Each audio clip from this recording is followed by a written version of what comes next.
Hello बच्चों, चलिए प्रश्न को पढ़ते हैं और समझते हैं। अभी कथन हमें दिया गया है, लिमिट एक्स का मान 0 की ओर अग्रसर ई की घात 1/x माइनस 1 ई की घात 1/x प्लस 1 विद्यमान नहीं है। और कारण यहाँ पर दिया गया है, बाईं सीमा 1 है, दाईं सीमा -1 है। और इसके बाद हमें विकल्प अ, ब, स, द और ई, ये 5 विकल्प दिए गए हैं, जिनमें से हमें सही विकल्प का चुनाव करना है। प्रश्न को हल करने से पहले हम प्रश्न के लिए मुख्य अवधारणा लिखेंगे, जिसकी सहायता से इस प्रश्न को हल किया जाएगा। तो मुख्य अवधारणा में हम दाईं सीमा और बाईं सीमा दोनों के लिए सूत्र को लिखेंगे। देखिए, हमें पता है जो दाईं सीमा होती है उसे हम व्यक्त करते हैं एफ डैश, सॉरी बच्चों, एफ ए प्लस से। ठीक है ना, डैश नहीं, एफ ए प्लस से इसको व्यक्त करते हैं। इसको मैं यहाँ से हटा देता हूँ। ये हमारी होती है दाईं सीमा। और इसे हम इस प्रकार भी लिख सकते हैं, लिमिट एक्स का मान ए प्लस की ओर अग्रसर, और यहाँ पर कोई फलन हो सकता है।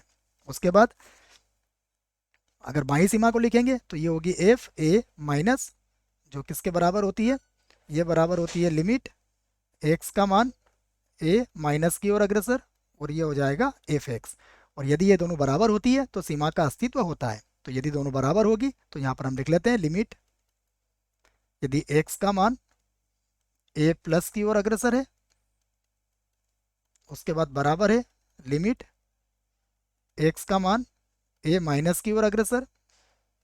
अगर ये दोनों बराबर होती है तो फिर सीमा का अस्तित्व होता है, अर्थात हम इसको फिर इस प्रकार लिख लेते हैं, एक्स का मान ए की ओर अग्रसर और एफ एक्स। तो ये बात आप इस प्रश्न के लिए याद रख सकते हैं। अब हम अभिकथन को लिखते हैं। अभिकथन की दाईं सीमा और बाईं सीमा हम दोनों ज्ञात करेंगे, जिससे पता लगेगा कि यह विद्यमान है या नहीं है। तो सबसे पहले अभिकथन यहाँ लिख लेता हूं मैं, अभिकथन।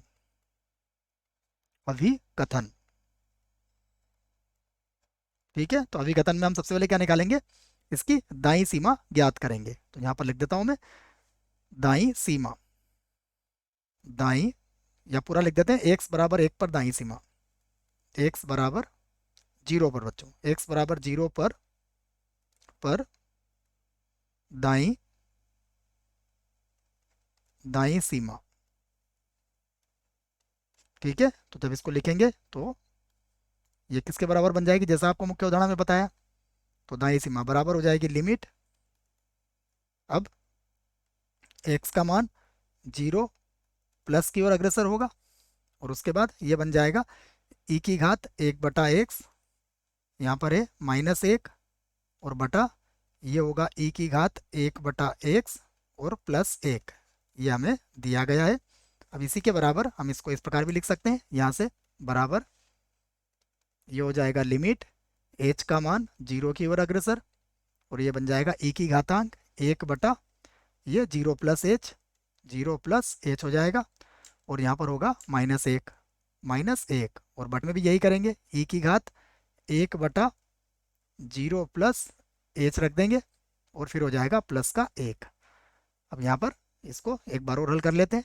तो ये होगा लिमिट h का मान 0 की ओर अग्रसर, ये हो गया e की घातांक 1/h -1, और ये हो जाएगा e की घातांक 1/h और प्लस का 1। देख लेते हैं एक बार, ऊपर माइनस है, नीचे प्लस है। अब आप h का मान यहाँ पर 0 रख सकते हैं। यदि आपने h का मान 0 रखा तो ये हो जाएगा e की घातांक अनंत -1, और बटे में आ जाएगा हमारा e की घातांक। नहीं बच्चों, तो अभी तो ये अनिर्धारित रूप आ जाएगा, तो इसको अभी हम यहाँ पर सीमा ज्ञात नहीं कर सकते हैं, इसको हमें यहाँ से अभी हटाना पड़ेगा, क्योंकि e की घात अनंत अनंत के बराबर होता है। तो ये कौन सा रूप हुआ, ये तो अभी हमारा अनंत बटा अनंत रूप हो जाएगा। तो अभी हम इसे ज्ञात नहीं कर सकेंगे। तो इसको हल करने के लिए हम फिर से लिखेंगे लिमिट h का मान 0 की ओर अग्रसर, यहाँ से क्या करेंगे, e की घात 1/h को कॉमन ले लेंगे। तो ये हो जाएगा 1 माइनस 1/e की घात 1/h, तो ये हो जाएगा e की घात -1/h लिख सकते हो इसे आप। बटे में भी यही करेंगे, e की घात 1/h को कॉमन ले लेंगे, तो ये हो जाएगा 1 प्लस e की घात माइनस का 1/h। अब आप इसे काट सकते हो, अब आप सीमा का प्रयोग कर सकते हो। तो ये हो जाएगा 1 माइनस ई की घात कितना हो जाएगा, माइनस अनंत, बटे में आ जाएगा 1 प्लस ई की घात माइनस अनंत। अब हमें पता है ई की घात माइनस अनंत जो होता है वो 0 के बराबर होता है।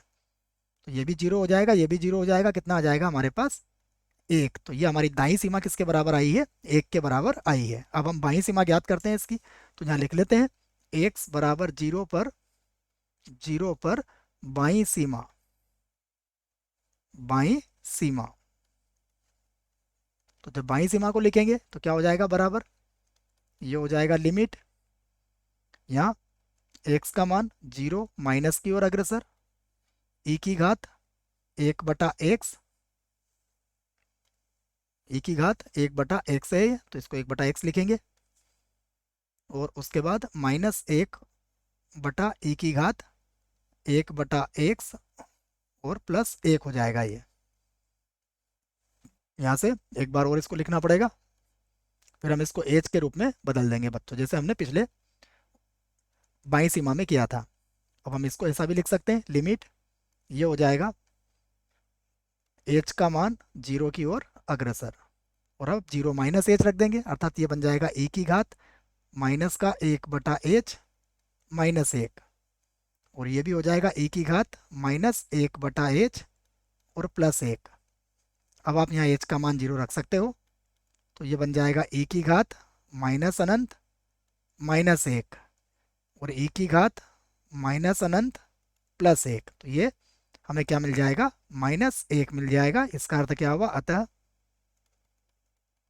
अतः लिमिट एक्स का मान जीरो की ओर अग्रसर, और ये हमारे पास ई की घात एक बटा एक्स माइनस एक बटा ई की घात एक बटा एक्स प्लस एक विद्यमान नहीं है, विद्यमान नहीं है। क्यों नहीं है, क्योंकि दोनों बराबर नहीं आए हैं बच्चों, अलग अलग आई है हमारी दाईं सीमा और बाईं सीमा, तो विद्यमान नहीं है। इसका अर्थ क्या हुआ कि ए जो है वो क्या है, असत्य है। यहाँ पर कह सकते हैं ए क्या है,